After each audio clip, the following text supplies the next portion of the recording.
الله وبركاته. الحمد لله رب العالمين والصلاة والسلام على سيد الأنبياء والمرسلين وعلى آله وصحبه ومن استنى بسنته إلى يوم الدين.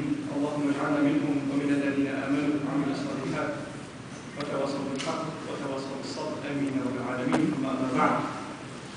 Inshallah, our brief talk today is going to be about the innocence and the infallibility of prophets alayhi salatu wasalam. This is something you probably already know, that the prophets of Allah and the messengers alayhi salatu wasalam are free of sin. And this, in the Arabic term, of course, ma'soom an al-khata, they're protected from making the kinds of egregious mistakes that bring about the displeasure of Allah.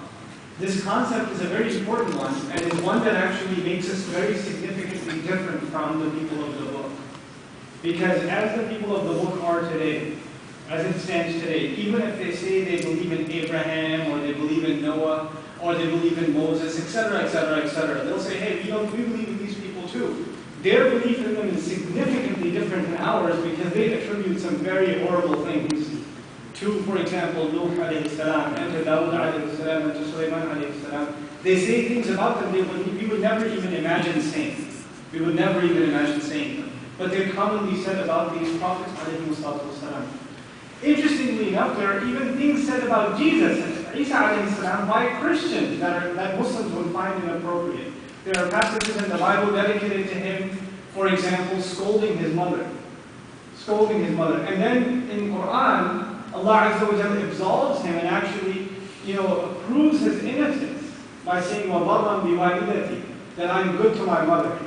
Because the people of the book had alleged that he was actually scolding his mother, and they loved him so much they attributed him to be the son of Allah, ma'allah, and yet they say that he scolded his mother, and on the other hand, Allah comes to his defense in the Quran, and he says on his own that I'm good to my mother, وَبَرًّا بِوَالِدَتِي. And Allah says about him that he was good to his mother, بِوَالِدَتِي. Now, what I want to share with you today is an interesting story, a passage that we read that belongs to Surat that talks about Dawud alayhi salam, that concerns this concept of the innocence of the Prophet alayhi salam. I'll be very brief in my translation, then we'll get to the discussion of it. وَهَلْ أَتَاكَ نَبَأُ الْخَصْمِ إِذْ تَصَوَّرُوا الْمِحْرَابَ. Did the news of the arguing groups came to you, the arguers come to you, when they climbed over the wall and entered the mihrab, the praying quarters of Dawud alayhi salam. Okay? So what we're learning about is there's a bunch of people that climbed over the wall from Surat. Surah Quran. Surah actually means a large wall. So they scaled the wall, climbed over into this prayer area, the sanctuary, and they came upon Dawud alayhi salam. So now, إِذْ دَخَلُوا عَلَى دَاوُدْ, when they entered upon Dawud, meaning they came to his company, فَفَزِعَ مِنْهُمْ, that he was terrified from them. Faza' in Arabic is one of the many words used for fear. It's specifically the kind of fear that's used that makes you not think clearly. There's sometimes you're afraid, but you can still think clearly. But if you're so afraid that it clouds your judgment, that's called faza'.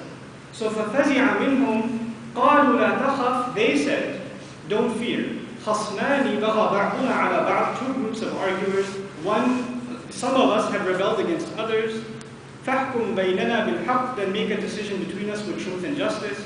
وَلَا تُشْطِطْ وَاهْدِنَا إِلَى سَوَاءِ الصِّرَاطِ. Essentially they're asking Dawud alayhi salam not to be oppressive and to make the case with fairness between them. Fine. What case do they present to him? إِنَّ هَذَا أَخِي, this is my brother no doubt. لَهُ 99 نَعْجَةً, he has 99 sheep. My brother has 99 sheep. وَلِي نَعْجَةٌ وَاحِدَةٌ, and I have one. So two guys are making a case. One of them says, my brother's got 99 sheep, I only have one. فَقَالَ أَكْفِلْنِيهَا وَعَزَّنِي فِي الْخِطَابِ, then he says to me, let me complete my 100.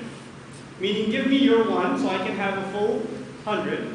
And he speaks to me, but he addresses me, he is harsh and imposing on me. Azzani, he shows his authority, fil khitab, whenever he addresses me. So not only does he want me to give him my one sheep, he's not nice when he asks for it. He's actually being a pushover and a bully in asking for this one sheep. So now, Dawud alayhi salam said, لَقَدْ ظَلَمَكَ بِسُؤَالِ نَعْجَتِكَ إِلَى نِعَاجِهِ.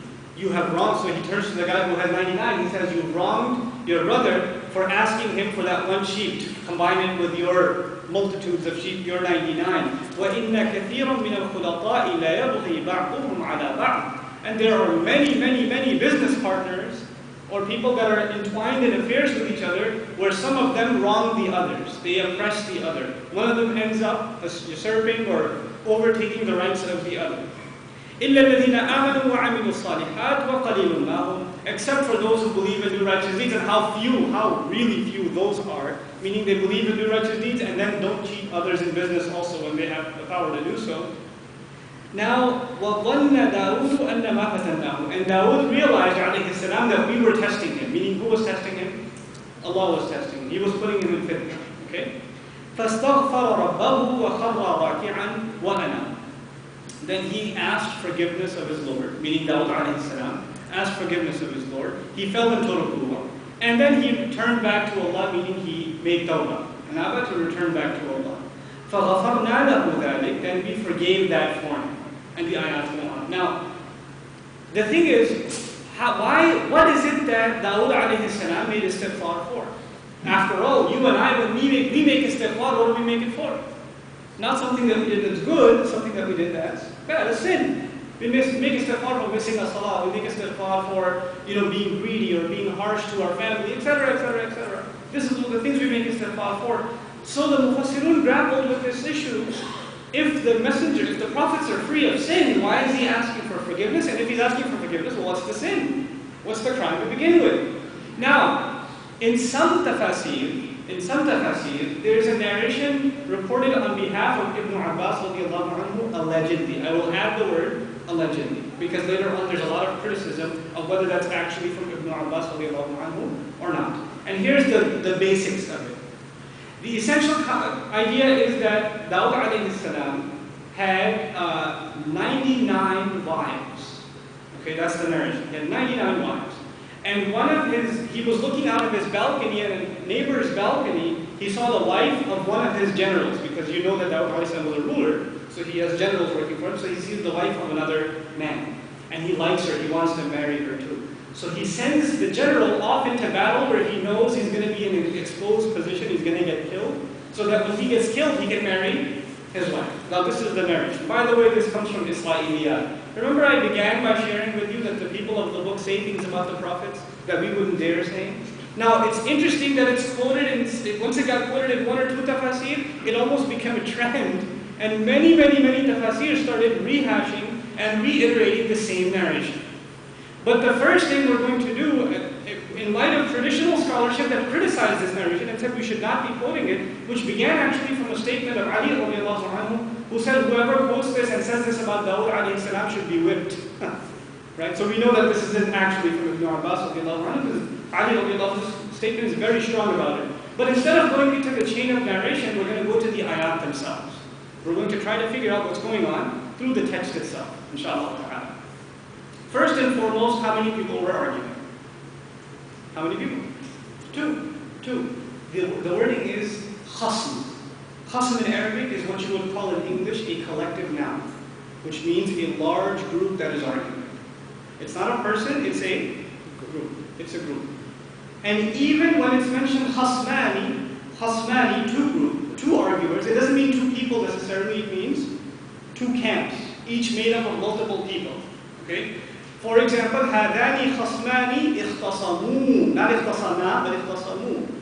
The u ending in the Arabic means more than two, but it's used for khasman. Anyhow, إِذْ دَخَلُوا عَلَيْهِ. When they, see the u at the end of dakhal? I said dakhalu. What did I not say? I did not say dakhala. The ayah does not say dakhala. If it said dakhala, how many people came in? Two people. If it says dakhalu, how many people came in? Lots of people came in. Lots of people climbed this wall. Now the thing is, it's not easy to scare Dawood alayhi salam. After all, he is the guy that killed Jalut. So it's not going to take two people climbing his wall to scare him out of his wit that he can't think clearly. He can handle two guys, and we know this already from the seerah of Dawood alayhi salam. So there's a bunch of people that kind of just pour into his sanctuary, inner sanctuary, and now they're presenting a case before him. Is he thrown off guard all of a sudden? So the word fazil is used because he's thrown off. He doesn't, it's all of a sudden. Now, one of the representatives, one of the guys that started speaking, how many sheep did he have? You remember in the story? No, the one who started speaking. One.